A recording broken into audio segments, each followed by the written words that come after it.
Chapter 3.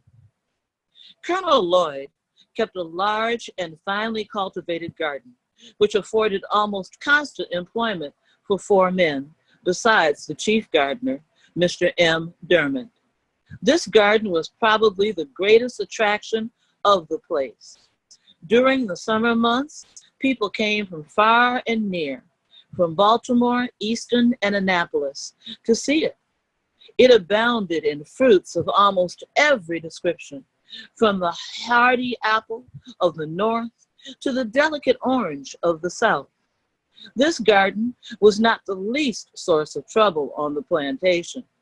Its excellent fruit was quite a temptation to the hungry swarms of boys, as well as the older slaves belonging to the colonel, few of whom had the virtue or the vice to resist it. Scarcely a day passed during the summer, but that some slave had to take the lash for stealing fruit. The colonel had to resort to all kinds of stratagems to keep his slaves out of the garden. The last and most successful was that of tarring his fence all around, after which, if a slave was caught with any tar upon his person, it was deemed sufficient proof that he had either been into the garden or had tried to get in. In either case, he was severely whipped by the chief gardener. This plan worked well. The slaves became as fearful of tar as of the lash. They seemed to realize the impossibility of touching tar without being defiled. The colonel also kept a splendid riding equipage. His stable and carriage house presented the appearance of some of our large city livery establishments. His horses were of the finest form and noblest blood. His carriage house contained 3 splendid coaches, 3 or 4 gigs, besides Dearborns and barouches of the most fashionable style. This establishment was under the care of 2 slaves, Old Barney and Young Barney, father and son. To attend to this establishment was their sole work, but it was by no means an easy employment, for in nothing was Colonel Lloyd more particular than in the management of his horses. The slightest inattention to these was unpardonable, and was visited upon those under whose care they were placed with the severest punishment. No excuse could shield them. If the colonel only suspected any want of attention to his horses, a supposition which he frequently indulged, and one which, of course, made the office of Old and Young Barney a very trying one. They never knew when they were safe from punishment. They were frequently whipped when least deserving and escaped whipping when most deserving it. Everything depended upon the looks of the horses and the state of Colonel Lloyd's own mind when his horses were brought to him for use. If a horse did not move fast enough or hold his head high enough, it was owing to some fault of his keeper's. It was painful to stand near the stable door and hear the various complaints against the keepers when a horse was taken out for use. This horse has not had proper attention. He has not been sufficiently rubbed and curried, or he has not been properly fed. His food was too wet or too dry. He got it too soon or too late. He was too hot or too cold. He had too much hay and not enough of grain, or he had too much grain and not enough of hay. Instead of Old Barney's attending to the horse, he had very improperly left it to his son. To all these complaints, no matter how unjust, the slave must answer never a word. Colonel Lloyd could not brook any contradiction from a slave. When he spoke, a slave must stand, listen, and tremble. And such was literally the case. I have seen Colonel Lloyd make Old Barney a man between 50 and 60 years of age, uncover his bald head, kneel down upon the cold, damp ground, and receive upon his naked and toil-worn shoulders more than 30 lashes at the time. Colonel Lloyd had 3 sons, Edward, Murray, and Daniel, and 3 sons-in-laws, Mr. Winder, Mr. Nicholson, and Mr. Lowndes. All of these lived at the Great House Farm and enjoyed the luxury of whipping the servants when they pleased, from old Barney down to William Wilkes, the coach driver. I have seen Winder make one of the house servants stand off from him a suitable distance to be touched with the end of his whip, and at every stroke raise great ridges upon his back.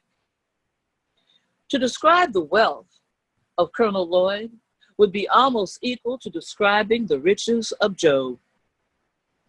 He kept from 10 to 15 house servants. He was said to own 1,000 slaves, and I think this estimate quite within the truth. Colonel Lloyd owned so many that he did not know them when he saw them, nor did all the slaves of the out farms know him. It is reported of him that while riding along the road one day, he met a colored man and addressed him in the usual manner of speaking to colored people on the public highways of the South. "Well, boy, whom do you belong to?" "To Colonel Lloyd," replied the slave. "Well, does the colonel treat you well?" "No, sir," was the ready reply. "What, does he work you too hard?" "Yes, sir." "Well, don't he give you enough to eat?" "Yes, sir, he gives me enough, such as it is." The colonel, after ascertaining where the slave belonged, rode on. The man also went on about his business, not dreaming that he had been conversing with his master. He thought, said, and heard nothing more of the matter until 2 or 3 weeks afterwards. The poor man was then informed by his overseer that for having found fault with his master, he was now to be sold to a Georgia trader. He was immediately chained and handcuffed, and thus, without a moment's warning, he was snatched away and forever sundered from his family and friends by a hand more unrelenting than death.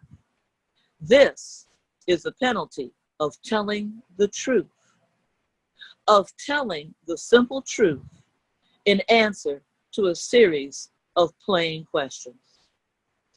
It is partly in consequence of such facts that slaves, when inquired of as to their condition and the character of their masters, almost universally say they are contented and that their masters are kind.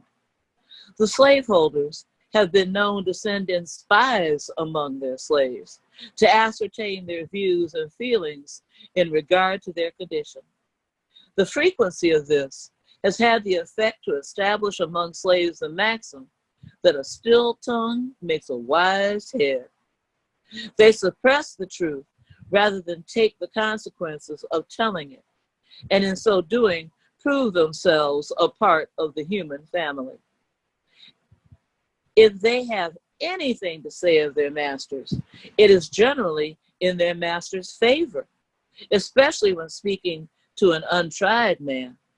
I have been frequently asked when a slave if I had a kind master, and do not remember ever to have given a negative answer, nor did I, in pursuing this course, consider myself as uttering what was absolutely false. For I always measured the kindness of my master by the standard of kindness set up among slaveholders around us. Moreover, slaves are like other people and imbibe prejudice quite common to others. They think their own better than that of others. Many, under the influence of this prejudice, think their own masters are better than the masters of other slaves. And this too, in some cases, when the very reverse is true. Indeed, It is not uncommon for slaves even to fall out and quarrel among themselves about the relative goodness of their masters, each contending for the superior goodness of his own over that of the others. At the very same time, they mutually execrate their masters when viewed separately. It was so on our plantation. When Colonel Lloyd's slaves met the slaves of Jacob Jepson, they seldom parted without a quarrel about their masters. Colonel Lloyd's slaves contending that he was the richest, and Mr. Jepson's slaves that he was the smartest and most of a man. Colonel Lloyd's slaves would boast his ability to buy and sell Jacob Jepson. Mr. Jepson's slaves would boast his ability to whip Colonel Lloyd. These quarrels would almost always end in a fight between the parties, and those that whipped were supposed to have gained the point at issue. They seemed to think that the greatness of their masters was transferable to themselves. It was considered as being bad enough to be a slave, but to be a poor man's slave was deemed a disgrace indeed.